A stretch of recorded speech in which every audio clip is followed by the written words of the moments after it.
नमस्कार, मी श्रुती राहुल बुलेटिनमध्ये आपलं स्वागत करते। सुरुवातीला महत्त्वाची बातमी। बंगळुरूमधील निषेध रॅलीत राहुल गांधी यांनी पुन्हा निवडणूक आयोगावर पलटवार केलाय।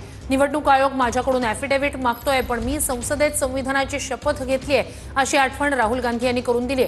आयोगानं शपथपत्र मागितल्यानंतर राहुल गांधी यांनी पलटवार केलाय।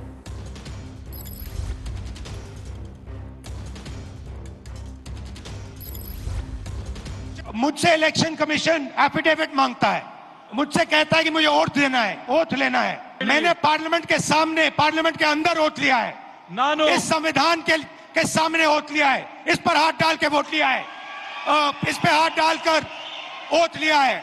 जब हिंदुस्तान की जनता हमारे डेटा को लेकर इलेक्शन कमीशन के वेबसाइट पर सवाल पूछ रही है, तो इलेक्शन कमीशन ने अपना वेबसाइट बंद कर दिया, क्योंकि वो जानते हैं कि अगर हिंदुस्तान की जनता ने इसी डेटा को लेकर सवाल पूछना शुरू कर दिया तो उनका पूरा ढांचा कोलैप्स कर जाएगा। हमें इलेक्ट्रॉनिक डेटा मिल जाए, हम साबित कर देंगे कि हिंदुस्तान का प्रधानमंत्री चोरी करके प्रधानमंत्री बना है। ये इलेक्शन कमीशन इलेक्ट्रॉनिक डेटा और वीडियोग्राफी क्यों नहीं दे रहा है? मैं लीडर ऑफ ऑपोजिशन हूं, मगर मैं अकेला नहीं बोल रहा हूं। हिंदुस्तान की सारी राजनीतिक ऑपोजिशन की पार्टियां ये सवाल पूछ रही हैं। इलेक्शन कमीशन को एकदम ये डेटा हमारे हवाले कर देना चाहिए। कर्नाटक में जो हमने डेटा निकाला है वो एक क्राइम का एविडेंस है।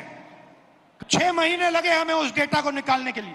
हिंदुस्तान की जनता हमारे डेटा को लेकर इलेक्शन कमीशन के वेबसाइट पर सवाल पूछ रही है, तो इलेक्शन कमीशन ने अपना वेबसाइट बंद कर दिया। वीडियोग्राफी के रिकॉर्ड्स दे, और अगर ये हमें देंगे तो हम ये साबित कर लेंगे कि सिर्फ एक सीट नहीं चोरी हुई है, और सिर्फ कर्नाटका में नहीं चोरी हुई है, पूरे हिंदुस्तान में सीटें चोरी हुई हैं।